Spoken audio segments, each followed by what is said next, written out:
Pending 2830 Linden Street, good evening.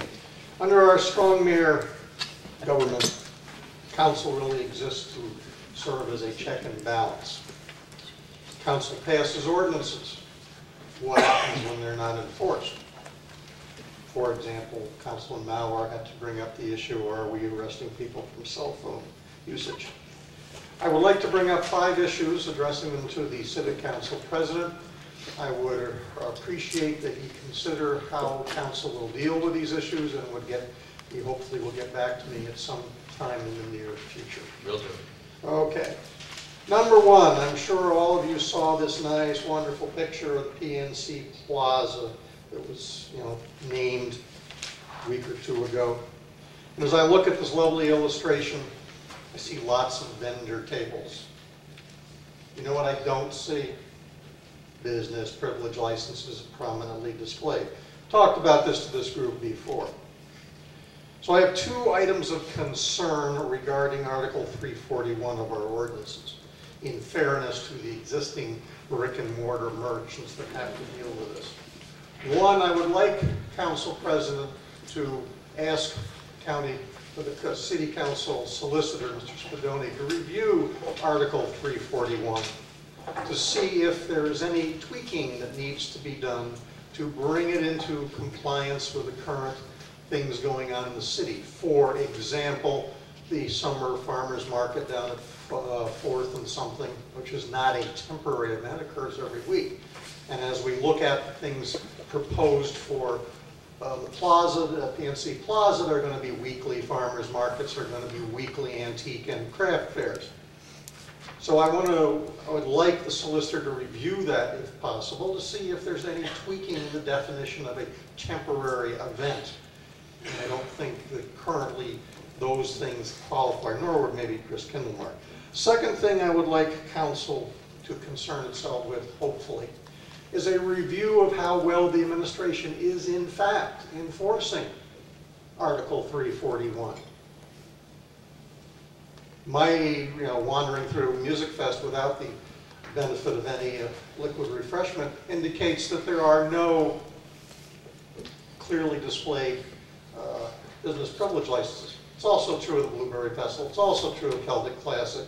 Okay, so I think that has to be looked at, and I would like to see council look at that or make some inquiries into that. Next item, back on the November 30th, the controller forwarded to council a number of suggestions for revenue enhancements and things. And one of the things she mentioned was the collection of payments in lieu of taxes from nonprofits.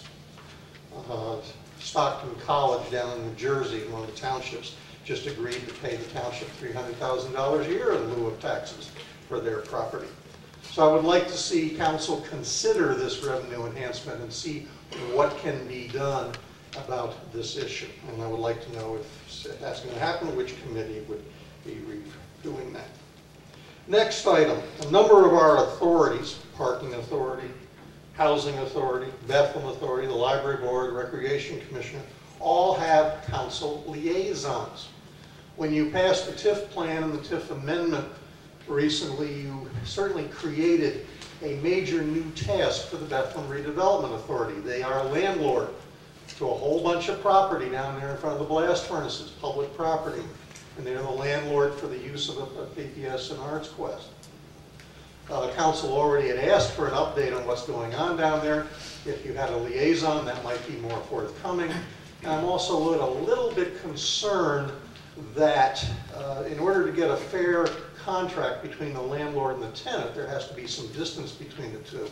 And yet some of the people connected with the Redevelopment Authority also have connections with the Board of Arts Quest. And I think that raises a concern. The liaison might take care of those things.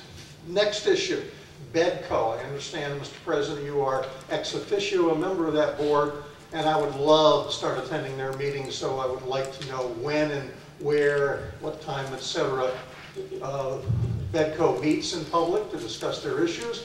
I would like to know who a human contact is at BEDCO, and I would love to get copies of the most recent financial statements from BEDCO, since they are now doing a major role in the city, $300,000 gift, and a contract. So thank you, sir. Thank you. I'll discuss all of these points with the solicitor. We'll try to answer all of them as soon as possible. Mr. Burns.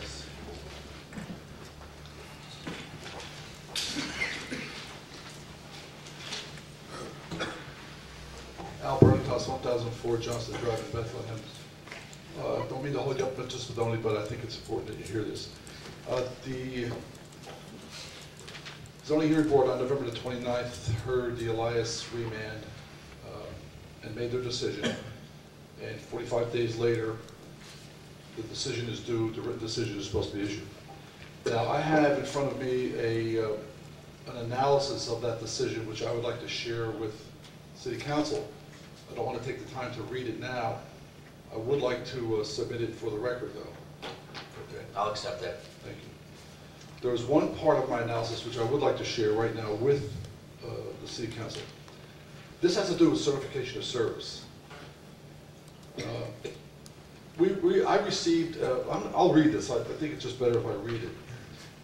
I have 4 minutes and 7 seconds. All right, this is the certification service. Last page of the decision. I'm Mickey K. Thompson, solicitor to the Zoning Hearing Board of the City of Bethlehem, to hereby certify that I sent a true and correct copy of the foregoing decision to the persons and entities listed below at the address as set forth below, by regular U.S. mail sent first class on or before the date set forth below.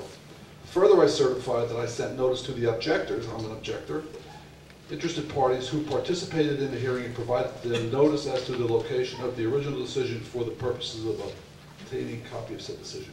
So Mr. Thompson certified that he did both of these things. All right, a copy of the decision, which I received kindly from Mr. Joe Kelly, Director of Community Development, will be attached to this tomorrow, a copy of that decision. Please note there are no signatures on the decision, save for Mickey Thompson's. I would like to know if this decision as of January 13th, 2010 is lawful. I don't know. I haven't been able to get an answer from Mr. Spadoni and Mr. Backenstow.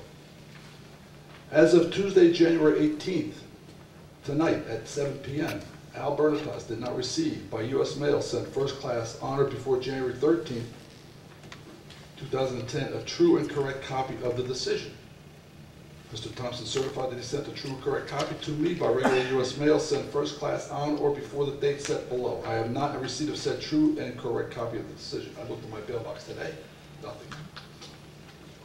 Also, as of Tuesday, January 18, 2010 at 7 p.m., Al Bernitas, objector, did not receive directly or through attorney representation any notice as to the location of the original decision for the purposes of obtaining a copy of said decision. I have not heard anything. Further, on January 13, 2010, 7 p.m. time frame, Al Bernitas personally spoke. This is January 13th. Al Bernitas personally spoke via telephone with Ron Lutz, voting member of the Zoning Hearing Board, and Gus Lupus, chairman of the Zoning Hearing Board, about whether or not they had signed the decision. Both stated they had read the decision. Both stated they had not signed the decision.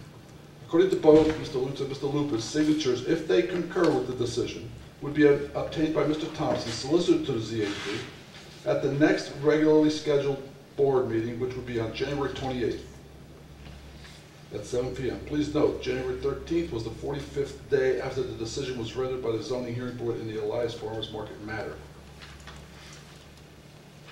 The zoning ordinance, section 132503 states, I know this is tedious, but I just need to get this out and on record. Records and decisions. The board shall keep a record of all proceedings, which shall contain evidence and data relevant to every case considered together with the votes of the members of the final decisions in each case. Please note this sentence. Each decision of the board shall bear the signature of the zoning officer on the original thereof. These proceedings shall become public records, and the board shall submit a report of its activities to City Council once a year. As of 12:01 a.m. January 14th, no decision signed by the zoning officer or the zoning hearing board members listed in the decision existed. I don't know if we have a legal decision or not. I just wanted to make City Council aware of that. I'll be working with Mrs. Spadoni and Mr. Backenstow on the issue. Thank you very much. And that's why I wanted Mr. Spadoni to hear this in case he had any. And we'll make that complete document part of the record. Members of council will get a copy of that Friday in the packets. Okay. Any comment, Mr. Spadoni? I should indicate to the board that I received the decision via fax and then via mail. And I was concerned that the document was not executed because the MPC, the Municipalities Planning Code, requires that the written decision be filed within 45 days. I spoke with Mr. Bernatas on the phone, I believe on 2 occasions, and indicated my concerns in that. And frankly, this creates a myriad of problems in the appeal, and I believe that it will be an issue for Judge Smith to look at and determine as to where the City of Bethlehem Zoning Hearing Board is on this. It is very, very, very irregular to have it done in this fashion. The question is, as Mr. Bernatas said, can I say that it's illegal or can I say it's not right? I'm not a judge. It's an issue of advocacy in my representation of City Council to the North Hampton County Court of Common Pleas. It will be an issue. And I have very briefly talked to Attorney Baxter about that.